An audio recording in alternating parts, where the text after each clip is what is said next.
Hello and welcome to the Perky Pod. This is my second episode of my professional development portfolio, and today I'm going to be talking about finding some of my strengths and also touching on some of my weaknesses. And it's a bit of an unnatural one. I'm talking about my strengths, things that's not something I kind of love to do all the time and shout about, but I think actually it's a really valuable thing to be doing within the context of this assignment, but also wider to really kind of pinpoint the strengths I've got and actually highlight them and kind of be open about them. This is also a good chance for anyone listening to think about what strengths you might have and how you may kind of want to utilize the strengths you've got as well as weaknesses, and being aware of the weaknesses rather than just kind of letting them go under the cover and not acknowledge them.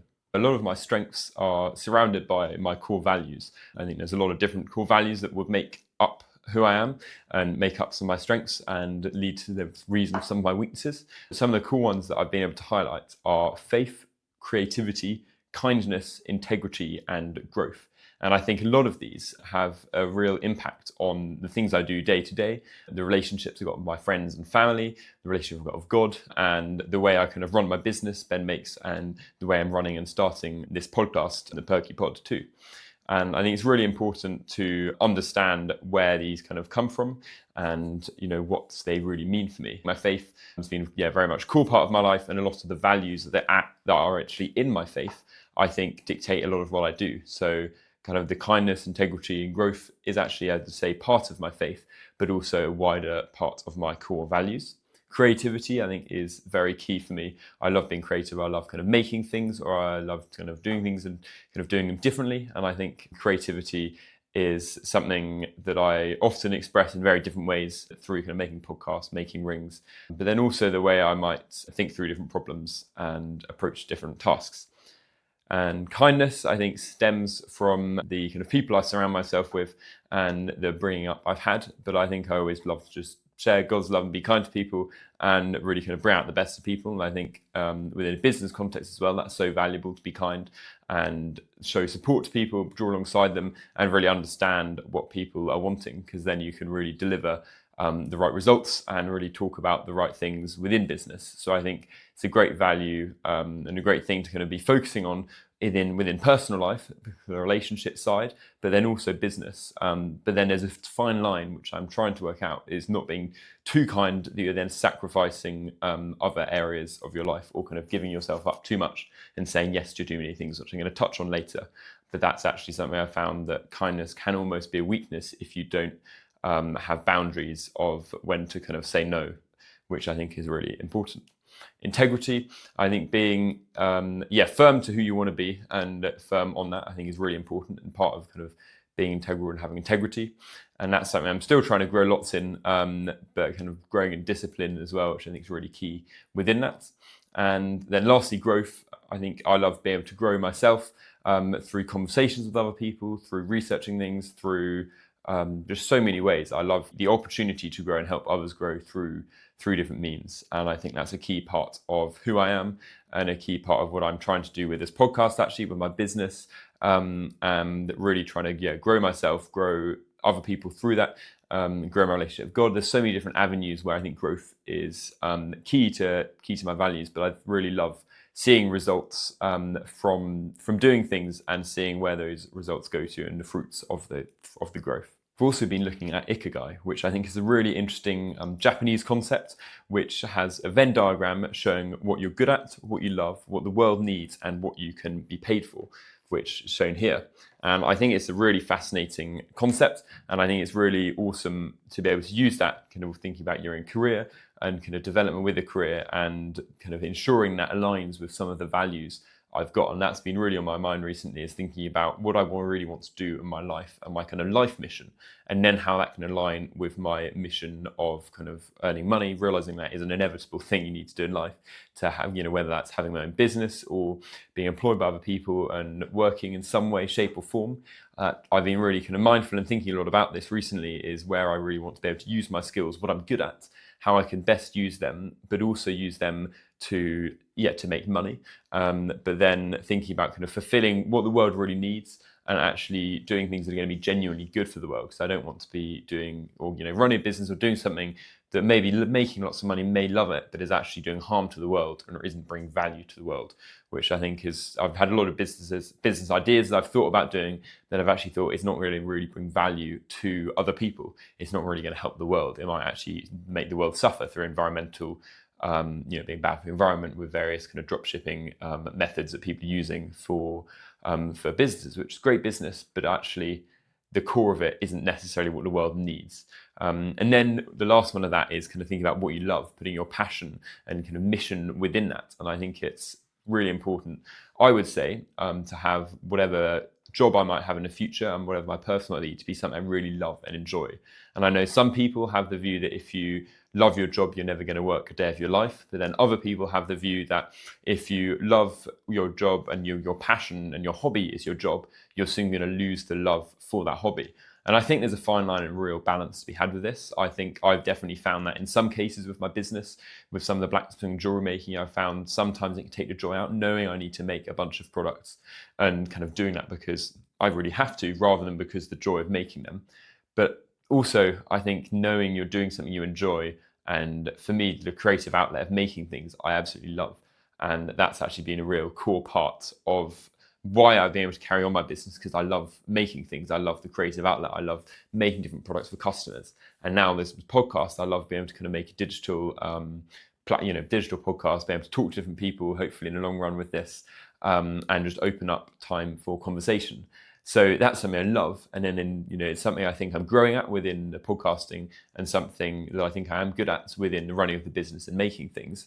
And thankfully, I can be paid for that because people want those products. And I would say with my business, it is what the world needs for the people that are buying the products. A lot of my products are, kind of inlaying things like sand and ashes, which have a real sentimental meaning to those people, which is then actually really helping people, be that they through a grieving process, or just bringing them joy, knowing that they've got some sand from their favorite location when they were married on them all the time. So I think for me, that's where kind of Ben Makes really does tie into Ikigai, and actually is at the kind of be at the center of that when it's managed in the right way. But I think it's really important to manage it sustainably, whether you've got your own business or whether you're in a job, to manage that sustainably, that you're not kind of going so hard that you're ruining the hobby side or the enjoyment side of what that might be. But then also you're not going so far that you're just focusing on all the boring things and not really making the most of it and really enjoying it. And I think it depends on the business you're in, depends on the job you're in. Sometimes it isn't possible to have that, and sometimes it is just going to be a bit of a graft. But what I'm really hoping for in my life is that I can do something I love, and I feel like I can really be creating big, good value for people. And I've been reflecting, whether that's going to be doing youth work with church, or whether that's going to be setting up a business or doing this podcast more and Ben Makes more. There's so many different avenues that I'm excited about and want to explore. So there's going to be lots of different options, but that's where I think Ikigai can be really helpful and valuable to look into. And creativity and craftsmanship, I think, is a real skill and blessing I've got, that I've really grown to understand the skills I've got through running Ben Makes, and realizing I've got a real kind of creative view on things. I love making things with my hands and really just getting down, getting hands dirty, making things and kind of designing different things, and the craftsmanship that's involved in that. I think that's something that kind of feels quite natural to me now, and I really love doing that. And whether that is getting my hands dirty, making something, but then also whether that can be something digital as well, and bringing kind of creativity in different ways, whether that's doing a podcast, but then also doing a talk and kind of doing things in different ways, in the context of kind of church and youth group stuff. Relational and empathy is something else. Kind of drawing alongside people is something that I've grown to realize it's quite a skill of mine, and it feels weird to kind of say that and talk about it, but I think it's definitely a blessing that I would say God's given me, to really be able to draw alongside people and just grow in a relationship and friendship with people. So I think it's so important, rather than kind of having surface level friendships, to really dig deep, grow a genuine relationship and meaningful one.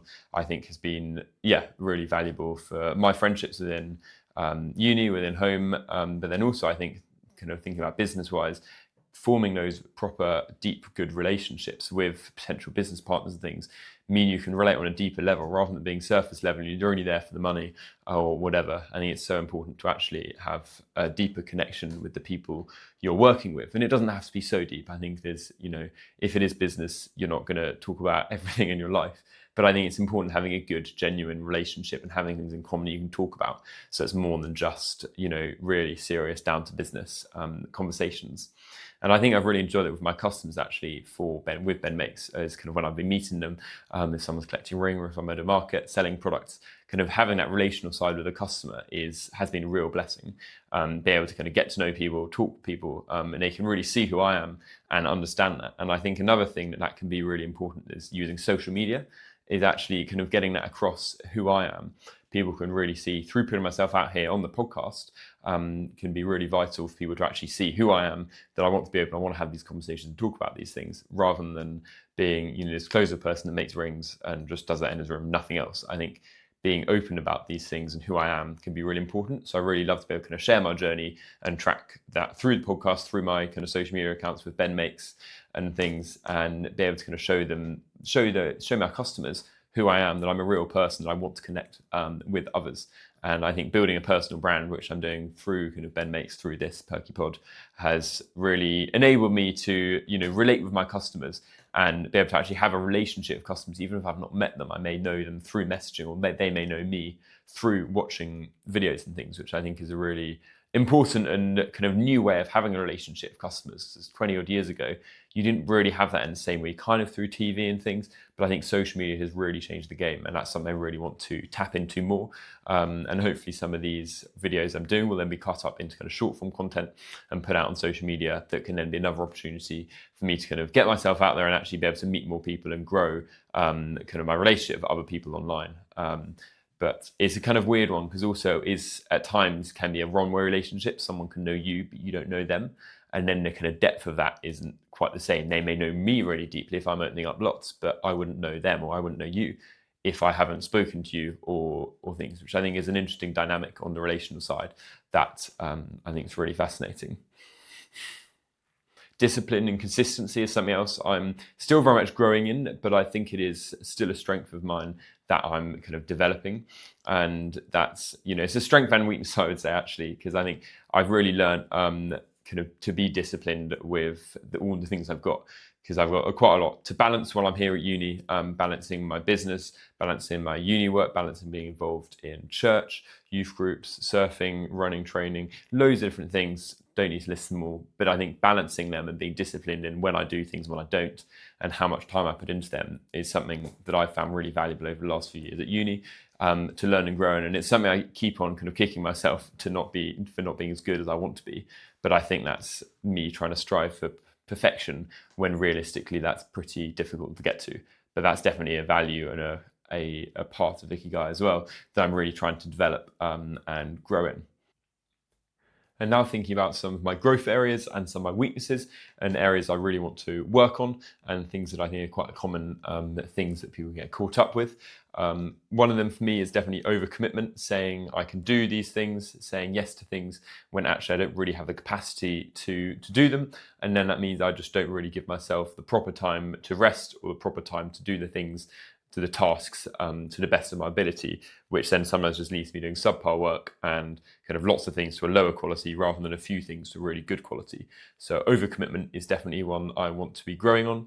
Rushing, I think, is something else I'm not very good at, which is something I've become more aware of, especially through the book The Ruthless Elimination of Hurry by John Mark Comer, which really highlights the importance of actually kind of being slow between things and not hurrying from one place to another, and actually just giving yourself time, and as a Christian, giving God time to move in your life as well, which I think is really important, whether Christian or non-Christian, to think about really kind of not rushing from one place to another, but actually giving yourself genuine time and rest between things.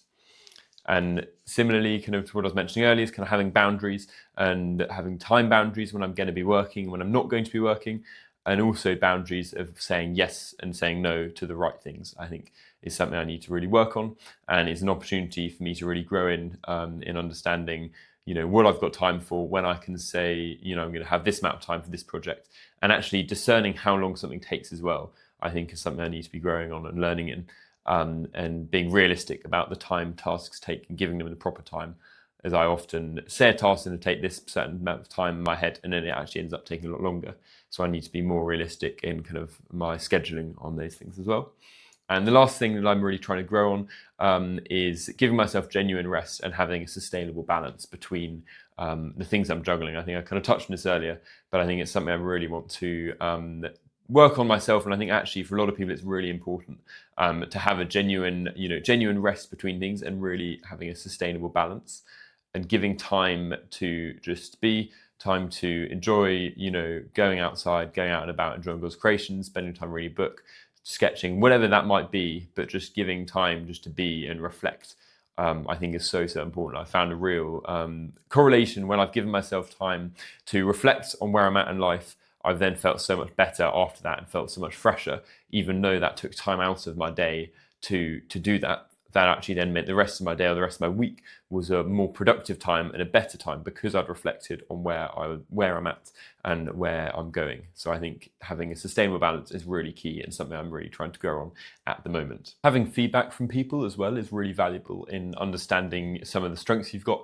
and the areas you've grown. And I found that being really valuable when friends and lecturers have really pinpointed areas where they've seen my growth, and also when they've highlighted areas where I could grow and where I've got more potential, or areas where I maybe have stumbled, and actually say, you could really improve on this area and this area. And I think being open to criticism is so important, and actually asking friends, asking lecturers, asking the people around you to say, where can I improve? What things am I doing wrong? And how can I grow from that? And I found when I've done that, it's been really important, really valuable in understanding some of the flaws I've got and then working through how I can improve those. And yeah, I think feedback has been really valuable when people have given me positive feedback or negative. Be that kind of customers give me helpful feedback about some products when they've really loved it, or maybe where kind of I've not been as clear on my communications with people and they've kind of picked me up on that, said actually be better if you're more clear. And those kind of feedback has been really, really important for me growing. And I'd really encourage anyone listening to actually ask people around you for feedback. And honest thoughts about where you're at with, whether that's in your business, whether it's in your personal life. It can really just help you grow. And it's often not easy to see those small changes. So asking friends to kind of note it, tell you when you've changed and tell you where you've grown can be really, really valuable. Because you can be kind of getting 1% better each day and you don't notice that 1% small incremental change, but actually over a year, that's 365% better in a whole year. And obviously it's slightly unrealistic. Some days you might be going down a bit, some days you might stay even. But even if over a year you average 1.5 or 0.5% improvements on little habits, it can be really, can really span to much bigger results. And there's lots of studies on this. And people have different thoughts, and I'm still kind of developing my thoughts of whether that's realistic or not, and what actually 1% better looks like in a day.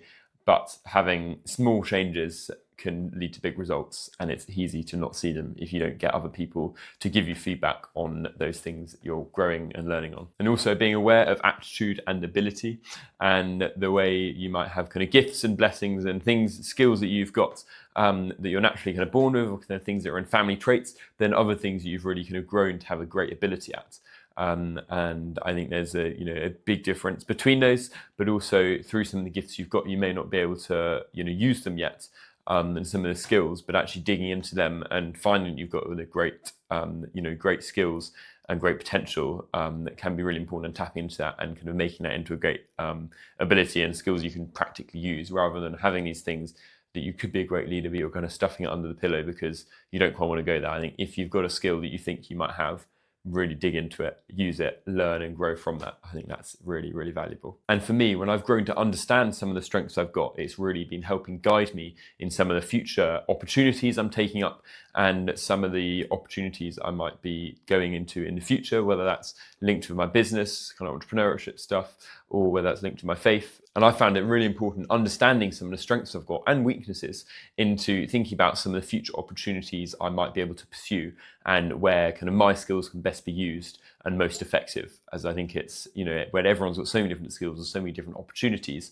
discerning where your skills can be best placed can be really, really important. And actually links a lot with what my brother does with a charity called Fruitful Work, and thinking about how we as Christians can use our careers effectively to help grow God's kingdom. But whether you're a Christian or not, it's really important to think, how can you use your gifts and your skills effectively and use those strengths to your advantage, rather than having your weaknesses take over. I found there's been real clarity for me while I've been naming my strengths and really understanding and discerning what strengths I've got, how my creativity and faith can intertwine with each other. And thinking about my weaknesses, I found it really valuable to highlight some of those weaknesses as actually growth opportunities, rather than thinking, oh, I'm bad at this, that's that, but actually I'm not as strong at this, but this is an opportunity for me to grow. And that kind of reframing the way you kind of look at weaknesses, I think really kind of frames it as more of an opportunity and an exciting thing to be able to kind of action on growing on them. And yeah, some of kind of the action plans I've got for myself is really kind of growing in my time management, being more disciplined in, when I'm going to work, when I'm not going to work, being disciplined and giving myself genuine rest, and having that kind of sustainable balance, giving myself real good time off, spend with friends, doing exercise, whatever, but then also really kind of getting my head down when I need to work, and being really disciplined at that. So that's something I'm really trying to grow in. And lastly, one of the things I found has been really valuable for me is showing gratitude towards things, whether that's gratitude towards God or gratitude towards the situation you've got in life and the various skills and strengths you've got and things going on. I find that is really, really important to, kind of be thankful for things, as that can really highlight kind of some of the strengths and good things that are going on in your life. And then thinking about where you can dig into some of those things that are going on, if there's something really good, how you can use that to your advantage, or if you've got a good skill or something you're learning about yourself, you can really use that. So I found, kind of being grateful for things, showing gratitude, writing them down and journaling them has been really important for me. And I definitely recommend you to do that as well, if anyone's listening, and kind of reflecting on where you're at in life and where you can go, and the skills and strengths you got can be super, super vital. I found finding my strengths has really reminded me that my faith and creativity aren't separate, that they're the same thread that runs through everything I do, and that it's about kind of how I can use it well and how I can sharpen the areas that need more work in my life. So that is the end of this episode of the Perky Pod. Thank you so much for listening. Please let me know if you've got any questions, and I'll see you in the next one. God bless.